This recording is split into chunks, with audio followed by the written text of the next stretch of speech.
اعوذ باللہ السمیع العلیم من الشیطان الرجیم بسم اللہ الرحمن الرحیم ربنا لا تزغ قلوبنا بعد اذ ہدیتنا وہب لنا من لدنک رحمہ انک انت الوہاب۔ عزیز طلبہ السلام علیکم ورحمۃ اللہ وبرکاتہ، امید ہے آپ سب خیریت سے ہوں گے۔ شرح المدوم کتاب صوم درس نمبر 151 میں مسافر کے روزے کے احکام بیان کیے جائیں گے۔ مسافر کے بارے میں پہلے بھی بیان ہوا تھا کہ روزے کے صحیح ہونے میں شرط ہے کہ سفر کی حالت میں نہ ہو، تو اب بیان ہوگا کہ اگر کوئی شخص روزے کو سفر کی حالت میں رکھتا ہے تو اس کی مختلف صورتیں ہیں۔ سفر میں عمدن اور جان بوجھ کر روزہ رکھنے کا حکم کیا ہے۔ سفر میں جہل اور نادانی حکم کی بدولت روزہ رکھنے کا حکم بیان ہوگا۔ سفر میں نسیانن اور حکم بھول کر روزہ رکھنے کا حکم بھی بیان ہوگا۔ متعلقہ فروعات اور مسائل بھی ذکر ہوں گے۔ شہید ثانی کا نقد و نظر اور عبارت کی تشریح بھی بیان کی جائے گی۔ روزے کے متعلق مسائل میں سے پانچواں مسئلہ یہ ہے کہ اگر مسافر، اس کا وظیفہ یہ تھا کہ روزہ نہ رکھے، اگر جان بوجھ کر وہ روزہ رکھتا ہے عمدن، تو پھر اس کا روزہ باطل ہے اور اس کی قضا کرنی پڑے گی، کیونکہ روایت میں سفر میں روزہ رکھنے سے نہیں آئی ہے اور نہ ہی عبادت سے فساد اور بطلان کا تقاضا کرتی ہے۔ عقلاً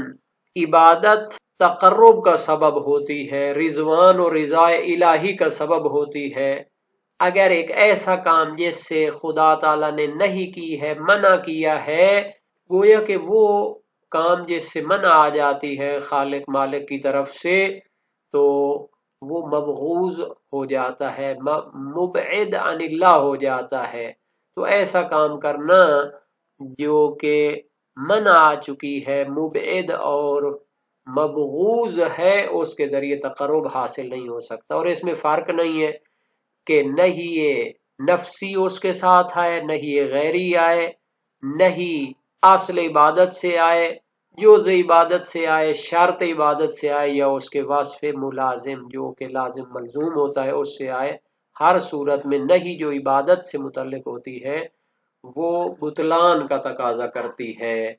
اور بعض علماء نے بڑا اچھا اس میں فرمایا تھا کہ ہم اس میں واسطہ در ثبوت اور واسطہ در عروض کے بھی قائل نہیں ہیں،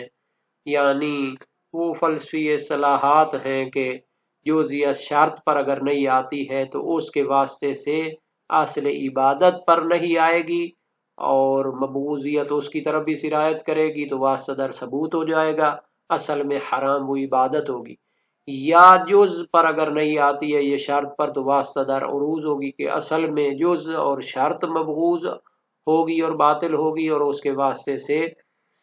بالعرض و ثانین و بالعرض و مجازن اس کی طرف نسبت دی جائے گی۔ بہرحال نہیں عبادت میں آ جائے تو اس کے بطلان کا تقاضا کرتی ہے۔ آسان سی بات ہے کہ وہ عبادت مبغوض ہو جاتی ہے۔ اگر انسان مسئلہ نہیں جانتا، جہل اور نادانی ہے حکم سے، تو اگر سفر میں روزہ رکھے تو اس کا روزہ صحیح ہے اور قضا کرنے کی ضرورت بھی نہیں ہے۔ اور ان موارد میں سے کہ جہاں جاہل بالمسئلہ معذور ہوتا ہے اور اس کی عبادت صحیح ہوتی ہے، ایک یہی مسئلہ ہے۔ اور دوسرا مسئلہ وہ جہر و اخفات نماز کے اندر اگر مسئلہ نہ جانتا ہو اور برعکس انجام دے تو اس کی نماز بھی صحیح ہوتی ہے۔ اگر مسافر مسئلے کو جانتا تھا لیکن نسیان ہو گیا، بھول گیا، تو اس کا حکم بھی عامد کی طرح ہے، یعنی جو شخص جان بوجھ کر روزہ رکھتا تھا تو اس کا روزہ باطل ہوتا تھا، اگر بھول کر مسئلے کو اور روزہ رکھ لے تو اس کا بھی باطل ہو جائے گا روزہ۔ فرماتے ہیں الخامسۃ لو صام المسافر حیث یجب علیہ القصر عالما اعاد قضاء للنہی المفسد للعبادت۔ پانچواں مسئلہ روزے کے مسائل میں سے، اگر مسافر روزہ رکھتا ہے عالماً جان بوجھ کر، حیث یجب علیہ القصر جب مسافر پر قصر واجب ہو، یعنی شرائط کے ساتھ اتنا سفر کرتا ہے کہ جس میں نماز قصر ہوتی ہے، تو روزہ بھی اس کا صحیح نہیں ہوتا۔ اگر جان بوجھ کر مسئلہ جانتے ہوئے مسافر سفر میں روزہ رکھے اعاد قضاء تو اس کو اس کی قضا کرنی پڑے گی، اور وہ روزہ جو سفر میں رکھا ہے وہ صحیح نہیں ہوگا۔ للنہی المفسد للعبادت، چونکہ اس کے روزے سے نہیں آ چکی ہے، منع آ چکی ہے جو عبادت کے باطل ہونے کا تقاضا کرتی ہے۔ وَلَوْ كَانَ جَاهِلًا، اگر مسافر مسئلہ نہ جاننے کی وجہ سے روزہ رکھے، جاہلاً بوجوب القصر، یعنی اس کو پتہ نہیں ہے کہ سفر میں روزہ رکھنا جو ہے حرام ہے اور قصر کرنا واجب ہے، فلا اعادت، تو اس پر دوبارہ روزہ رکھنا اور قضا کرنا واجب نہیں ہوگا۔ وَهَذَا أَحَدُ الْمَوَاضِعِ الَّتِي يُعْذَرُ فِيهَا الْجَاهِلُ الْحُكْمِ، یہ ان موارد اور مقامات میں سے ہے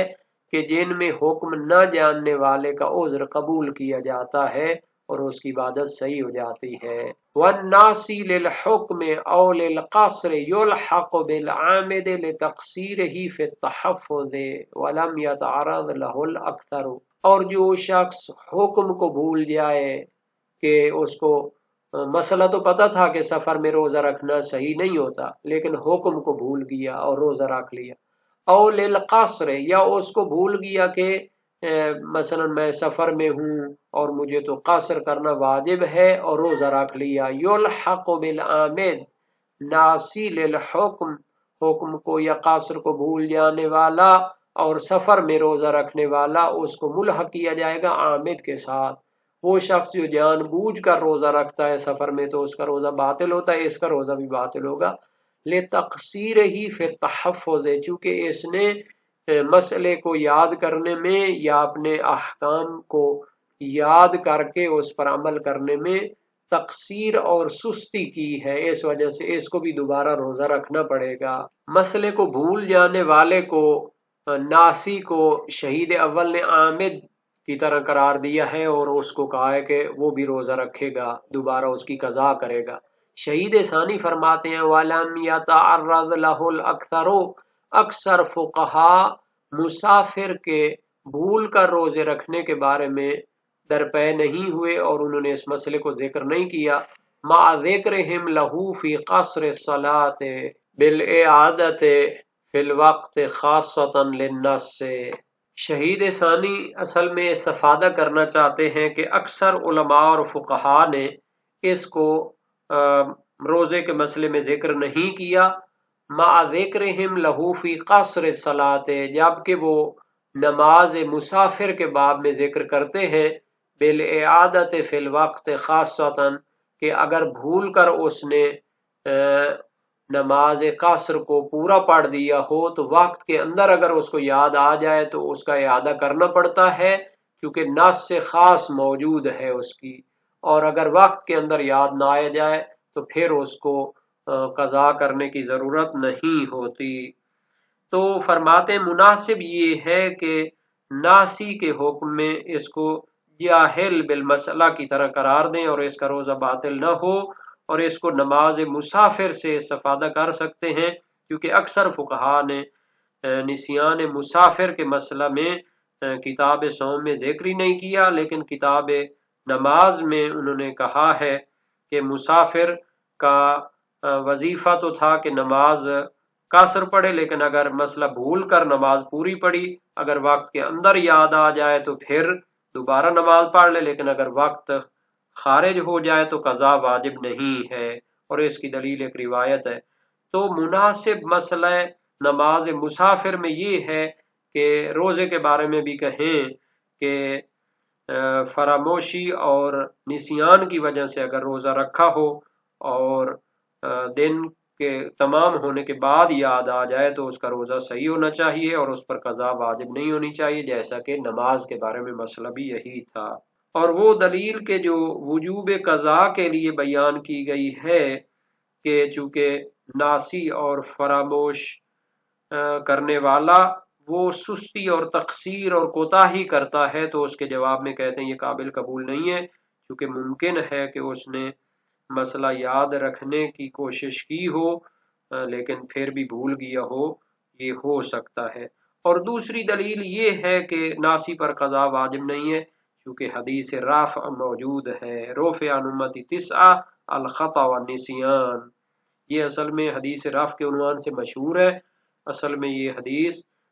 صحیح حریز بن عبداللہ سجستانی بلوچستانی کے عنوان سے جلیل القادر سکراوی ہے، امام صادق علیہ السلام کے دور کے ہیں، اور ان کی کتاب الصلاۃ یعنی نماز جعفریہ اس دور میں مشہور تھی۔ اس حدیث سے بھی سمجھا جاتا ہے کہ بھولا ہوا شخص اس پر تکلیف نہیں ہوتی، تو ناسی بھول کر اگر روزہ رکھے گا تو اس کا روزہ صحیح ہوگا، نتیجہ یہ ہے کہ اس پر قضا واجب نہیں ہوگی۔ تو عبارت کو دیکھ لیتے ہیں، فرمایا وَلَمْ يَتَعَرَّضْ لَهُ الْأَكْثَرُ، اکثر فقہا نے ناسی کا مسئلہ ذکر نہیں کیا، مع ذکرہم لہو، حالانکہ انہوں نے ناسی کو ذکر کیا ہے، فی قاصر الصلاۃ،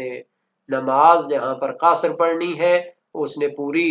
پڑھی، بالاعادۃ فی الوقت، خاصتاً کہ وقت کے اندر یاد آ جائے تو دوبارہ پڑھے، للناس سے چونکہ نص موجود ہے، والذی یناسب حکمہا فیہ عدم الاعادۃ، تو اس کے حکم سے جو مناسبت رکھتا ہے یہ ہے کہ روزے میں بھی اس پر اعادہ واجب نہیں ہونا چاہیے، لفوات وقت ہی، جب اس کو روزے کا وقت گزرنے کے بعد یاد آئے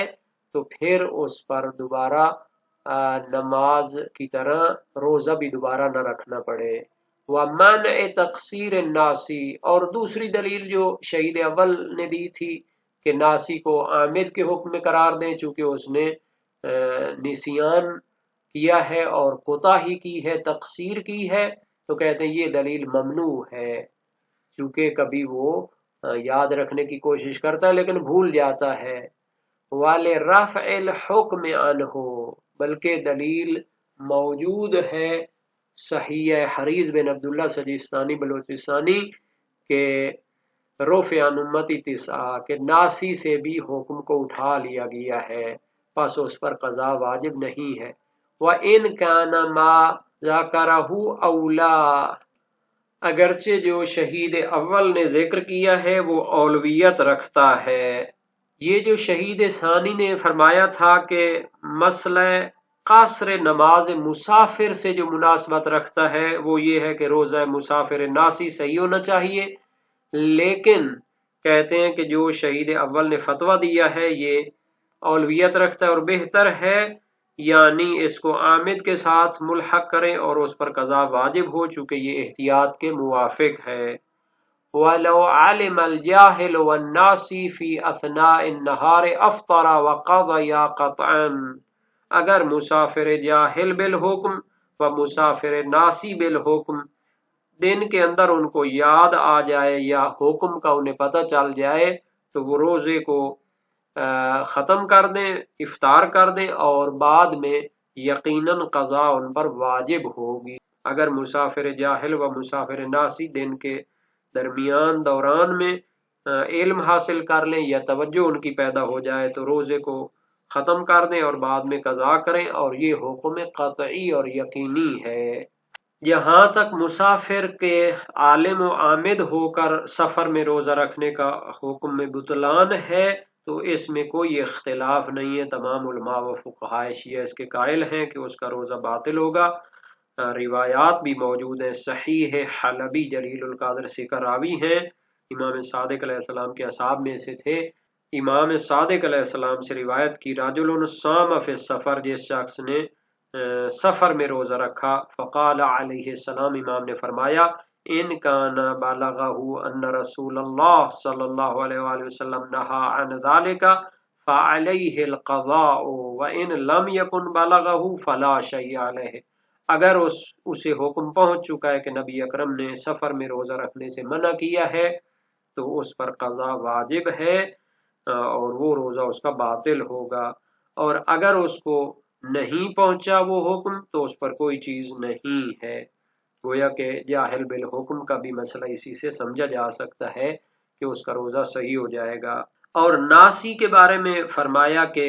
وہ عامد کے ساتھ ملحق ہوگا چونکہ وہ یاد رکھنے میں کوتاہی کرتا ہے، اور ناسی جاہل کے ساتھ ملحق نہیں ہوتا چونکہ مخالف اصل حکم ہے اس کا، اور مورد نص پر توقف کریں گے۔ شہید ثانی مسالک میں فرماتے ہیں کہ ناسی کو جاہل کے ساتھ ملحق کریں گے چونکہ دونوں عذر میں شریک ہیں، وہ جاہل ہو کر بخشا گیا ہے اور یہ ناسی ہونے کی وجہ سے، بھول چوک کی وجہ سے بخشا گیا ہے۔ اور نماز کے بارے میں جو حکم ہے تو وقت کے اندر اس کا اعادہ کرنا پڑتا ہے اور وقت کے بعد اس کا اعادہ نہیں کرنا پڑتا۔ روایت موجود ہے ابو بصیر کی امام صادق علیہ السلام سے، سألتہ عن الرجل ینسا فیصلی فی سفر 4 رکعات، میں نے اس شخص کے بارے میں سوال کیا سفر میں بھول کر 2 رکعت کو 4 پڑھ دیتا ہے، فرمایا ان ذکر فی ذلک الیوم فلیعد، اگر وہ اسی دن اس کو یاد آ جائے تو پھر دوبارہ نماز پڑھ لے، وَإِن لَمْ يَذْكُرْ حَتَّى يَمْضِي ذَلِكَ الْيَوْمِ، اگر اسے یاد نہ آئے حتیٰ کہ دن گزر جائے، فَلَا إِعَادَةَ عَلَيْهِ، تو اس پر دوبارہ نماز پڑھنا واجب نہیں ہے۔ تو پہلی روایت جو تھی حلبی کی وہ وسائل الشیعہ باب دوم ابواب من یصح منہ الصوم میں موجود ہے، اور یہ جو روایت ہے ابو بصیر کی نماز کے بارے میں وسائل الشیعہ باب 17 ابواب صلاۃ مسافر میں موجود ہے۔ اور ناسی کے بارے میں جو حدیث رافع مشہور ہے تو وہ صحیح حریز بن عبداللہ سجستانی بلوچستانی ہے، رفع عن امتی 9 اشیاء الخطا والنسیان، وسائل الشیعہ باب 56 ابواب جہاد نفس میں موجود ہے۔ اس روایت کے متعلق کچھ تفصیلی گفتگو بھی ہے، انشاءاللہ اس کو بعد میں بیان کریں گے۔ ابھی اتنا عرض ہے کہ اخباری علماء اور محدثین نے اس کو یہاں پر اصولی قواعد کا ذکر کرنا تھا وہاں پہ اس کو نہیں ذکر کیا، اور ابواب جہاد نفس میں جا کر ذکر کیا اخلاقیات کے باب میں، حالانکہ وسائل الشیعہ میں انہوں نے باب یہاں پر کتاب قضاوت میں مفصل طور پر احتیاط کو ثابت کرنے کے لیے روایتیں جمع کی ہیں، وہاں پر ادلہ براءت میں سے یہ جو مشہور دلیل تھی اس کو حذف کر دیا ہے اور اس کو ذکر نہیں کیا، اور اس کے متعلق مفصل تحقیقی آرٹیکل اور مقالہ بھی الکوثر مجلہ میں شائع ہو چکا ہے۔